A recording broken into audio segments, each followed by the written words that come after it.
Hey everybody, it's Donald Richardson again, and my mind's all over the place. But you know what? I'm gonna just go with it. Um, there's a lot of destruction going on in America today. I'm sad. I'm sad that all of that is going on. But it is what it is. It is what it is.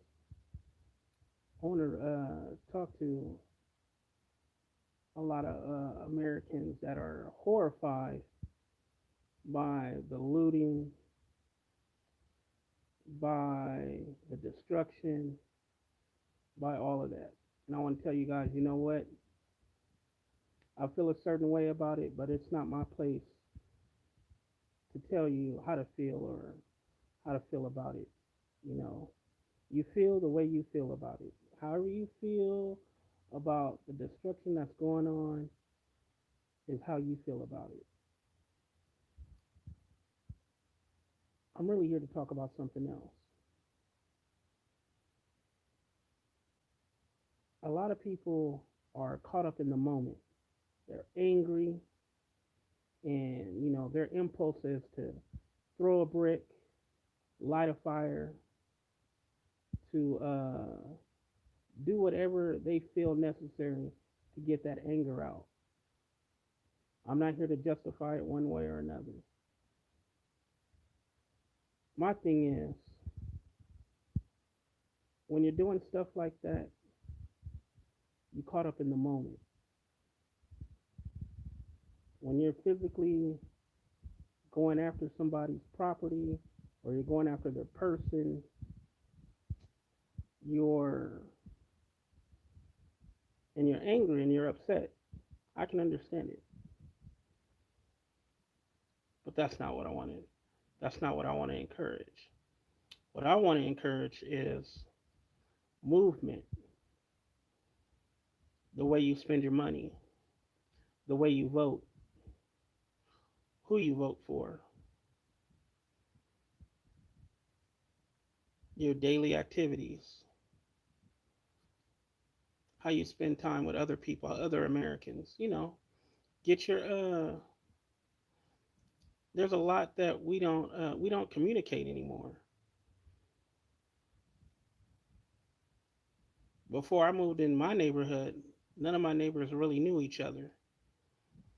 You know, I went across the street and I introduced myself to my neighbor. Then I went two houses down. I introduced myself to that neighbor, and so on and so forth. On all sides of me and in front of me. So we get to know one of each other.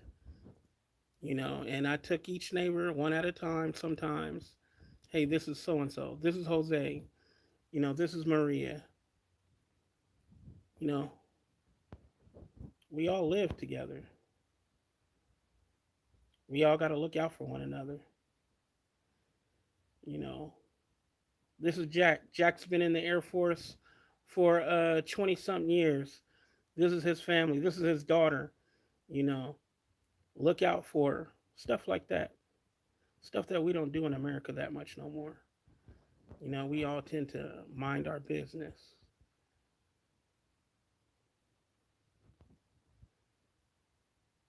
But not the kid. Not the kid. Anyway, back to a movement. You know, if you feel the need to protest, I can understand. I can understand. But what I would like to see when people protest is that they have a plan and a list of demands, you know. And I'm not going to tell anybody how to protest, if it should be peacefully or if it should be a violent protest. Uh, to me, a protest is a protest is a protest. So, you know, but have a plan behind your protest. Don't just go out there tearing shit up just because you're mad. What is okay? Now that you tore that shit up, Oh, I'm sorry. Now that you tore that stuff up, what's next? What's next in the plan? What were your demands? What were your demands before you tore up that store? Before you decide to ruin somebody's livelihood? What were your plans after it? How are you going to pick up the pieces? It's your community, our community. And I live in California, and it's so, like, I can totally understand what people are feeling. But for the people that are not in Minnesota, Minneapolis, for the people who don't know these officers that are so far away, I mean, I know this stuff happens all the way around our country, but for the people who are so far away from this, you couldn't talk to your community leaders, or your community leaders couldn't come out and talk with you before all of this stuff got started. I'm looking at what's going on in Walnut Creek. Walnut Creek today, people in Walnut Creek decided to have a protest. And for the most part, it was peaceful.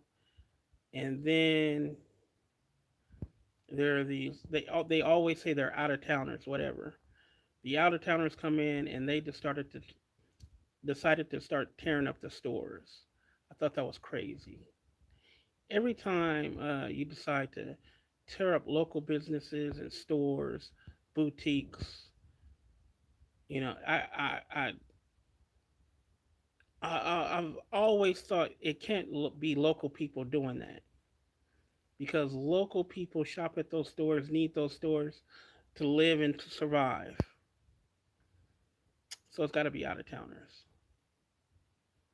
people from out of state, whatever, anarchists, whatever they want to call them.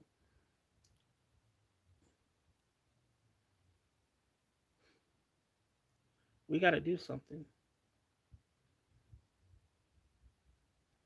We got to do something. I see a lot of my friends, and then some of my so-called friends. They always want to say, "Oh, well, what about this place?" And what about Chicago? What about South Central Los Angeles? And every time something like this happens, I'm gonna hear about black on black crime, this and that. Okay, that's cool.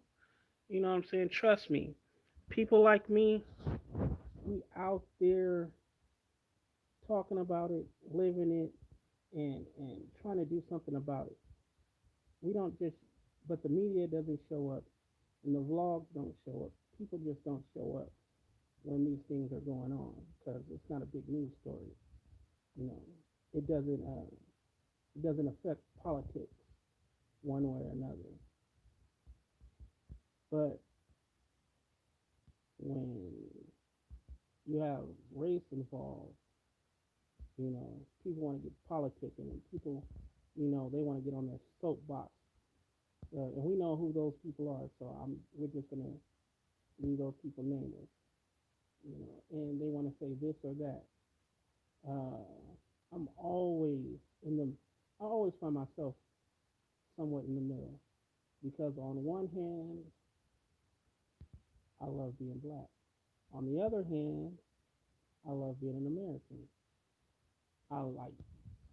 I love being. Let me say it for the camera, for the people that are in attendance. I love being an American. I do.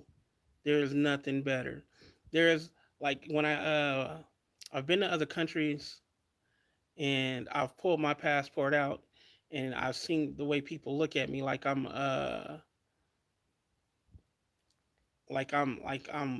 royalty or something. That feeling you get. But and that's kind of whatever. But I do love being an American and the rights that come with it. When you're in other countries, you don't have the Constitution following you. you know. But since you're an American, they you get sometimes you get a little bit of leeway.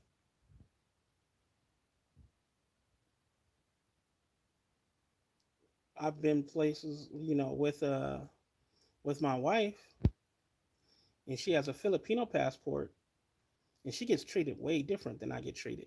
I'm a black man with an American passport, and she is a Filipina with a Filipino passport, and she gets treated way different than I get. So I like just that privilege alone of being American, I appreciate. So I love this country, straight up. I don't like being black in this country because whether people want to realize it or not, it is sometimes it's horrible, but it is what it is. I'm not going to trade it. I'm not trading it in yet. I'm not trading in my citizenship. I'm just going to work hard to try to change things the best way I know how. And the way I know how to change things is like just in my community alone. People always ask me, well, what do you do in your community? Well, I didn't like things that were going on in my community with the school board. So what did I do? I put money behind a candidate. I endorsed that candidate. I made sure that that candidate knew who some of the key council members were, council council members were in my city. You know, I helped introduce him to key people. I intro- I helped introduce him to other influencers, and his name got out there. And sometimes that's all it takes is just being the popular guy. His name got out there. He got popular real quick. He's a charismatic guy anyway, but he cares for the kids. Bam, he gets elected, and he starts turning things around for the good in our school district. Same thing with our sheriff. Now, I didn't have as big as a role with my local sheriff, but I like to believe that I played somewhat of a role by endorsing him, putting my money behind him, and making sure that the same council members, and it's like putting together a team. It like we're all on the same page. Hey, that's our guy. That sheriff right there. That sheriff's our guy. His interest is along with our interest. You know what I'm saying?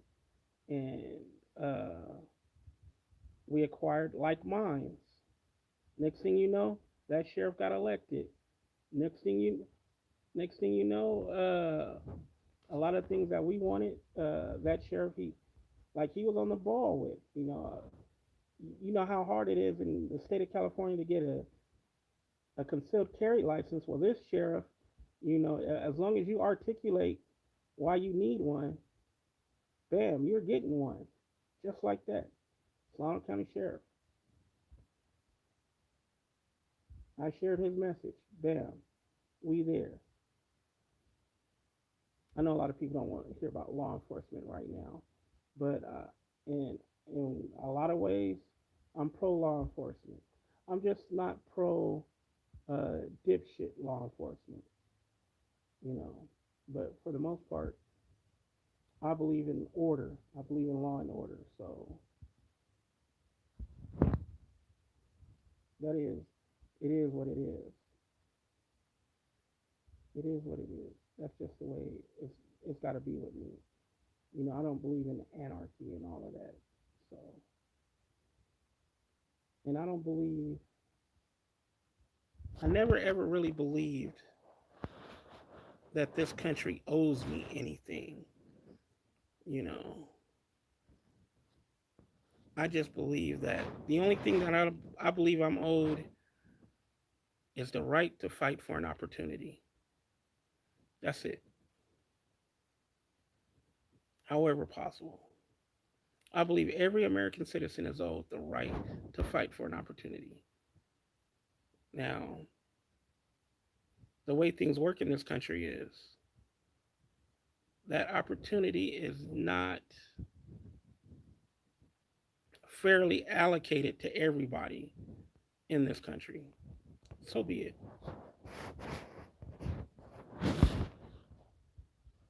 But you got the right. You got the right to fight. These people out here protesting, they have the right to protest. You know. And I look at now. Here we go. I'm now about to go to the other side of me. While I believe people have the right to fight, the right to protest, the right to bear arms, because what we had, and it's going to happen sooner or later. The way things are going, I might as well just address it right now. I'm not looking for trouble. I don't want to spread trouble. I'm not advocating for any type of trouble. I'm not advocating for anybody to go out and hurt anybody. But the way things are going, you can see it. It's coming.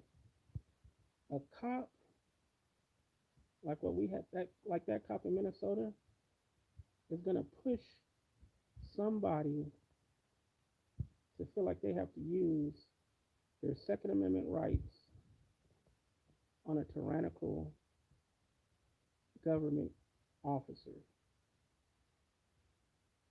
It's going to happen. It's definitely going to happen. Sooner or later, that's the evolution of these things. This is why when you look at other countries, when dictators come in, one of the first thing that they do is they remove the people's rights to bear arms.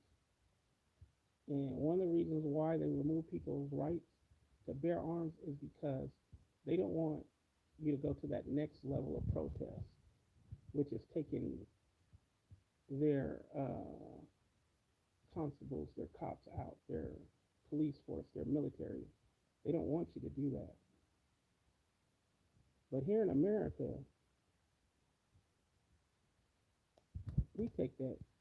Oh man, what in the heck? There we go. We take that Second Amendment pretty seriously. At least I know I do. And sooner or later, it's gonna happen. Somebody's gonna fire off. And I'm not saying civil war or anything like that. I'm not advocating for that either.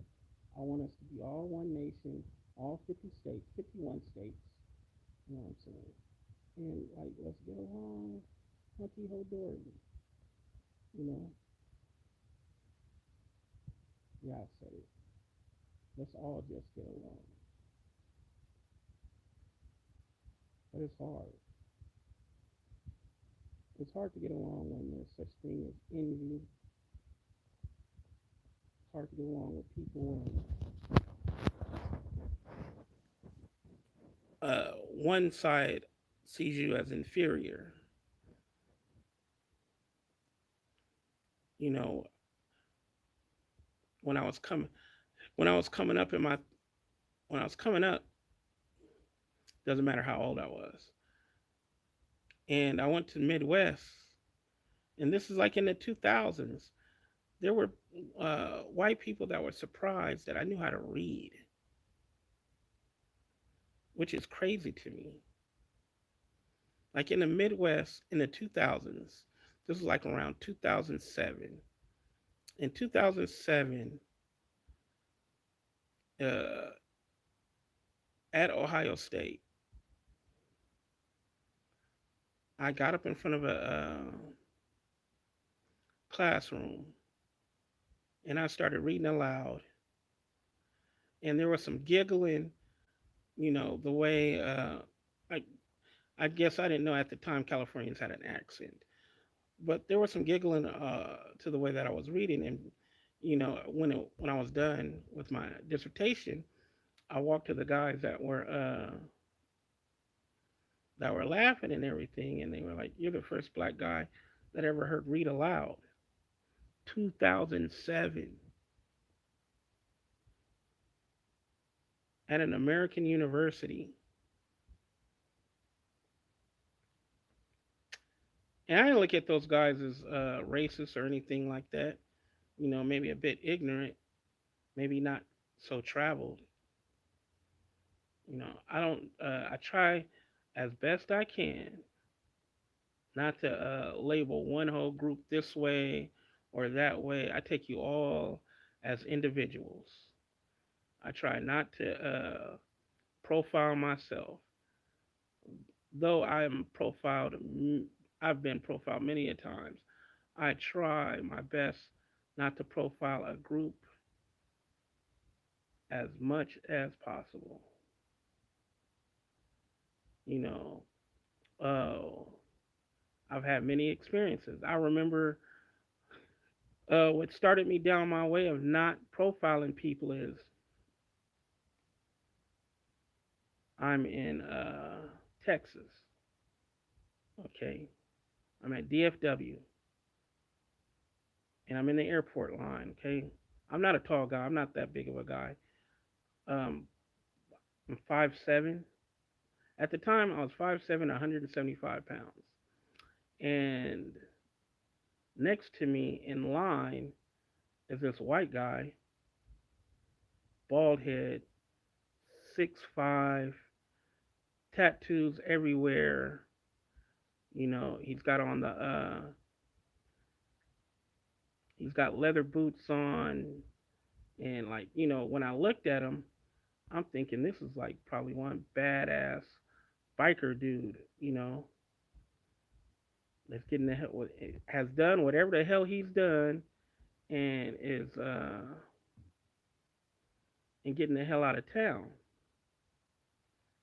And the guy, he looks over at me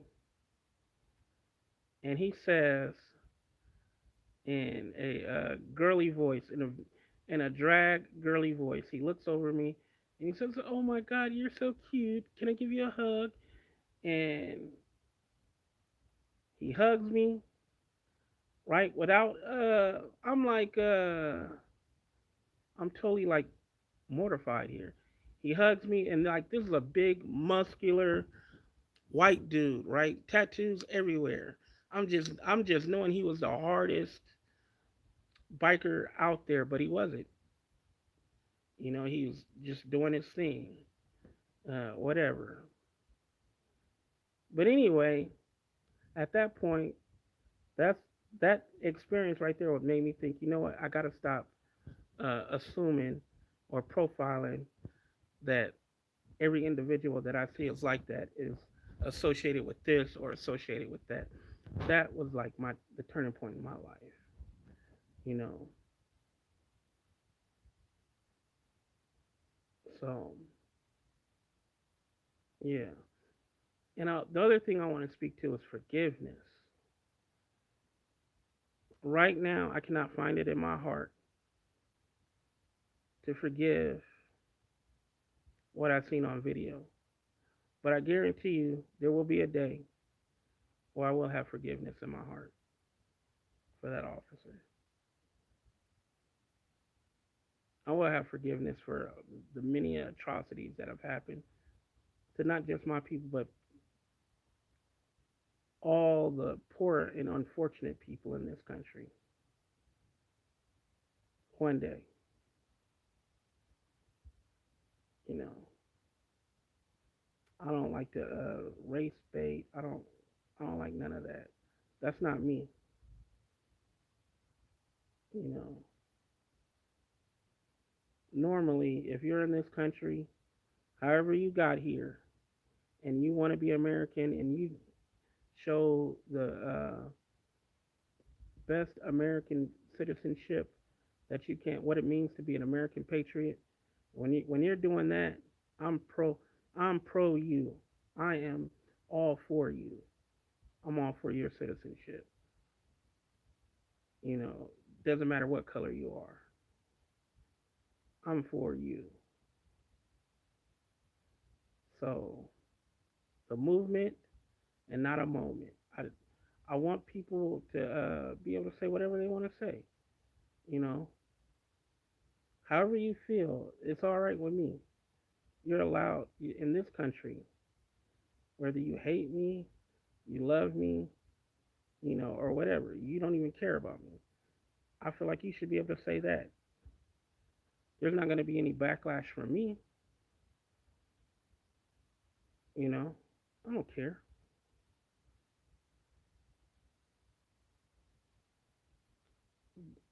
All of this stuff is like a distraction from the distraction from the distraction. Uh, you know, all of these people are out there. It's like sensory overload. And that's why it's starting to spread across the country.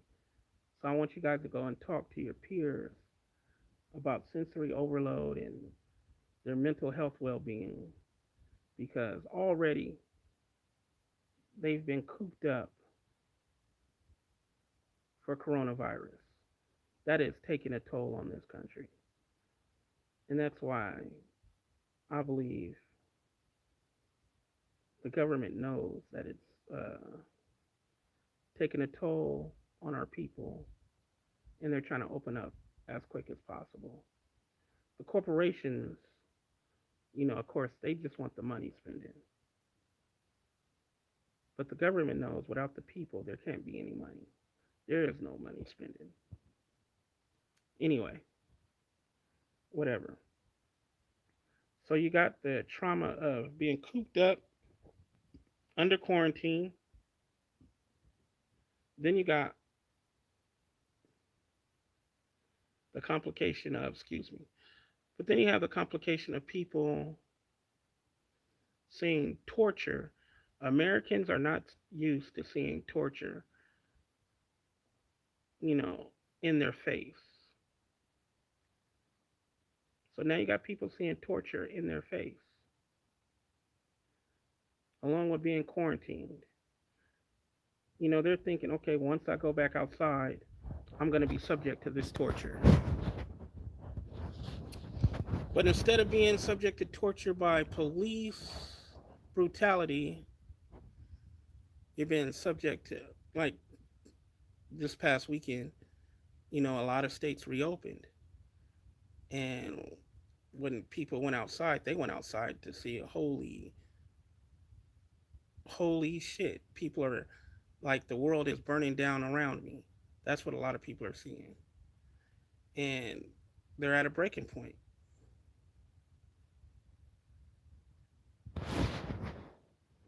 What do we do? Do I break down with them? Do I succumb to the moment? Or do I become part of a movement? And I believe you need a movement and not get stuck in the moment. It is up to you, the citizen, to figure out your plan of action. How are you going to live out the rest of your days in this country? Come up with that plan. Write down your demands and go forward. That's what you do. You go forward. You know, don't get caught up in the moment. All this bad stuff that's going on, don't get caught up in that moment. You know, what Donald what did Donald Richardson do today? When I woke up, I prayed. Then they're like my church. They do a Bay North. They do a visitation. Well, not visitation, but we have online church. So I just listened to my church. Then I wrote down what I wanted to do for the day. And I just said to myself, I'm going to ignore all the craziness that's going on in our country today. I'm going to focus on cleaning up my garage and cooking dinner. That's my focus. But I couldn't help it. I picked up the phone and I went to Facebook and I started reading this and that. And I was just like, okay, let me put it down. Let me go back to doing what I was doing. Then I started thinking about my peeps. I started thinking about my people, and I was like, you know what? These people are these people are suffering, so they need to hear a steady message, you know. And I don't want people to go out there and get caught up looting, like people I know. I don't want them to get caught up looting and destroying other people's property and rioting, then going to jail, needing bail money, and that stuff will affect you for the rest of your life. When you go out and you decide to throw that brick or light a building on fire or try to beat somebody up because you feel this way or that way, it will affect you for the rest of your life if you get caught by the authorities. Once you get arrested for that type of stuff, ain't no. Once you get arrested for arson, because you don't get arrested for rioting, you know, you're gonna get arrested for arson. You're gonna get arrested for disturbing the peace. You're gonna get arrested for domestic violence. You know, those have severe consequences for the rest of your life. You lose some rights behind that stuff. You usually go to jail behind that stuff. So I try to encourage people, instead of losing your rights, instead of succumbing to the moment, you need to be a part of a movement, and you'll feel better for it. You'll feel a lot better for it. You know, in my immature days, in my 20s, I probably would have been right out there with them because I didn't have somebody. Like, I wish I would have had somebody come to YouTube Live and tell me, you know what, brother, throwing a brick or lighting a fire or chasing that man down or arguing with this officer that's in riot gear, it's probably not the best way to go about things. You know what I'm saying? And I would probably look at you like you crazy in my 20s. Like, what the fuck am I supposed to do? But now, knowing what I'm supposed to do and having the resources to make change, I move forward.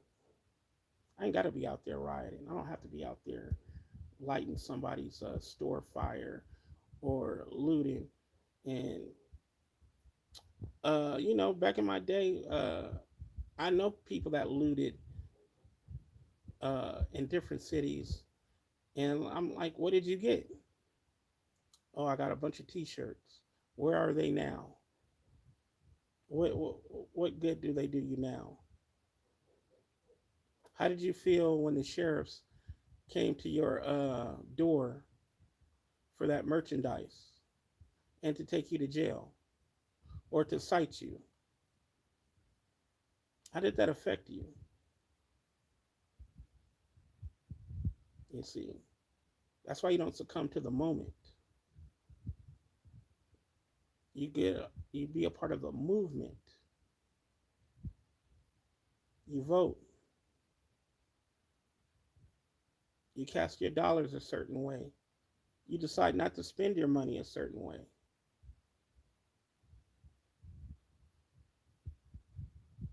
You become a part of your community's projects, city projects.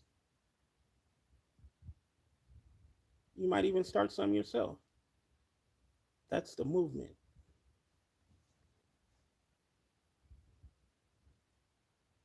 Anyway, that's all the time I got today. I'm sorry uh, if this sounded like a rant or whatever, but I just wanted to, say my piece. I would rather see you guys become part of a movement and not the moment.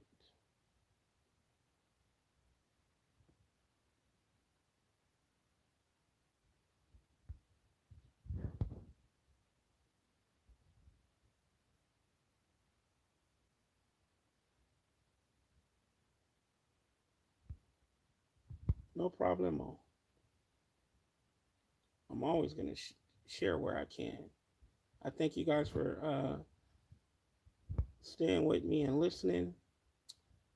You know, all Americans are important to me. Always have been, always will be. You know, and I know you guys don't hear this on Zenny62 Media a lot, but you are going to hear it tonight. God bless America. Long live the Republic.